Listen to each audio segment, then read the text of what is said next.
بسم اللہ الرحمن الرحیم۔ حدیث پاک کا مفہوم ہے کہ جو شخص گھر سے وضو کر کے مسجد کے لیے نکلتا ہے وہ ایسا ہی ہے جیسا کہ اس نے احرام باندھ لیا ہو۔ تو احرام حج یا عمرے کے لیے باندھا جاتا ہے، حج کے موقع پر یا عمرے کے لیے کوئی جاتا ہے تو احرام باندھتے ہیں۔ تو احرام اس لیے باندھتے ہیں کہ حج عمرے کے لیے گیا ہو۔ تو مطلب یہ ہوا کہ اگر کوئی شخص گھر سے وضو کر کے مسجد کے لیے نکلتا ہے تو ایسا ہی ہے جیسے کہ وہ حج یا عمرے کے لیے گیا ہو۔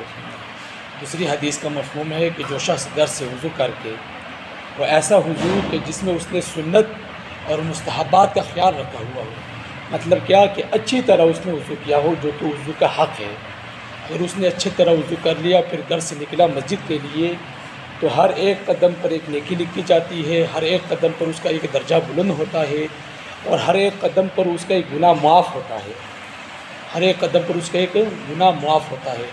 تو حضرات صحابہ کرام رضی اللہ عنہ فرماتے ہیں کہ اس لیے تو ہم چھوٹے چھوٹے قدم رکھتے ہیں، اس لیے تو ہم چھوٹے چھوٹے قدم رکھتے ہیں تاکہ گناہ معاف ہو، درجے بلند ہو اور ہماری نیکیاں زیادہ ہوں۔ اسی کے ساتھ ساتھ فرمایا کہ جو شخص باوضو رہتا ہے ہر وقت تو اس سے شیطان دور بھاگتا ہے۔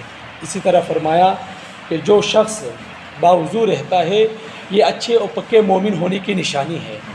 تو اس کے ساتھ یہ بھی فرمایا کہ جو شخص باوضو ہو اور اس حالت میں اس کو موت آئے ایسا ہے جیسا کہ اس کو شہادت کی موت آئی ہوئی ہو۔ اسی طرح علماء فرماتے ہیں کہ سوتے وقت وضو کر کے سویا جائے تاکہ اگر آپ کو خدا نخواستہ موت آئے، اور موت تو ہر وقت آ سکتی ہے، یہ تو نہیں کہ آپ دن دہاڑے چلتے ہو کوئی آپ قتل کر دے یا گاڑی کے نیچے آ جائے، سوتے سوتے بھی موت آ سکتی ہے۔ تو اگر آپ کو موت آ جائے اس حالت میں تو یہ شہادت کی موت ہی ہوگی۔ تو اللہ سے دعا ہے کہ اللہ مجھ کی سمجھ کے توفیق عطا فرمائے۔ واخر دعوانا